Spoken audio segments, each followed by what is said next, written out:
বর্তমান প্রেক্ষাপটে আমরা যে পৃথিবীতে বাস করছি, যে সমাজে বাস করছি, পৃথিবী অসুস্থ, সমাজ নানা রকম ব্যাধিতে ব্যাধিগ্রস্ত। সেই পৃথিবী, সেই সমাজে যদি আমি নামক ব্যক্তি সুস্থ সুন্দর থাকতে পারি, তাহলে সমাজে অনেক কিছু বদলে যায়। যেমন একটা হাসপাতালে বেড খালি থাকতে পারে, একটা ডাক্তারবাবুর মানসিক চাপ কমতে পারে, তারপরে তো আরও পরিবারের সবাই আপনাকে দেখে তারা আনন্দ মুখরিত হতে পারে। সুস্থ থাকলেই তো সবার মন ভালো লাগবে যে হ্যাঁ, সুস্থ আছে মানুষটা। তাই সুস্থ থাকার জন্য কিছু প্রক্রিয়া আছে। সেই ক্রিয়া প্রক্রিয়া যদি আমি না করি, তাহলে কিন্তু আমি সুস্থভাবে জীবনকে যাপন করা খুব দুষ্কর ব্যাপার। তাই সুস্থ থাকতে যোগ আর মানসিক প্রশান্তি লাভ করতে যোগ আমরা করবই। এই সিদ্ধান্তে অনড় থাকতে হবে,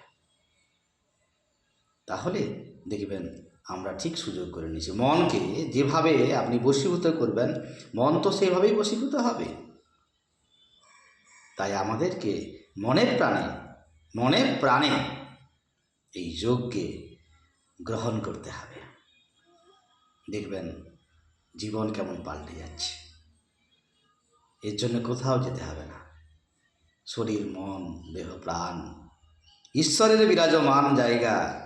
আমার দেহ মন্দির, তাঁর দিকে না দেখে আমি মন্দির দর্শন করতে ছুটছি পর্বত দেশান্তরে, শরীরকে জর্জরিত করে। এটাও প্রয়োজনীয়তা আছে, কিন্তু আগে আমার দেহ মন্দিরে যে দেবতা আছেন, সেই দেবতার পুজো আমরা প্রতিনিয়ত করতে হবে।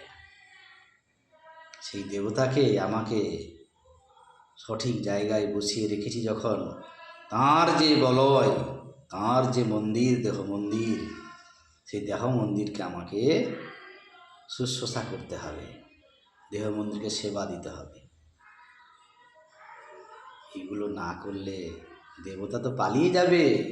দেবতা বাঁচবে কিভাবে? দেবতাকে বাঁচাতে হবে, তারপরে তো নিজে বাঁচব, তাই না? তাই শ্রী ঠাকুর বলেছেন, অন্যে বাঁচায় নিজে বাঁচে, ধর্ম বলে জানিস তাকে। ধর্ম, প্রকৃতির ধর্ম, মানুষের ধর্ম, জীবের ধর্ম, প্রত্যেকটা জায়গায় আমরা ধর্ম নিয়ে পড়েছি। ফিজিক্সে পড়েছি, বায়োলজিতে শরীর নিয়ে পড়েছি। তাহলে এইগুলোকে আমরা প্রাথমিক শিক্ষাস্তরে রেখেছি, কিন্তু আমরাকে সেগুলোকে নিয়ে চর্চা করতে হবে। আমরা সব চর্চাই করি, পরে চর্চা করতে আরও ওস্তাদ, কিন্তু দেহ চর্চা করতে গেলে যত সমস্যা, কত সময়ের যেন অভাব। তখন আমাদের আর সময়গুলোই না, নানা রকম অজুহাত বেরিয়ে আসে। তাহলে আমাদের মন কিন্তু সেখানে নিবদ্ধ হচ্ছে না।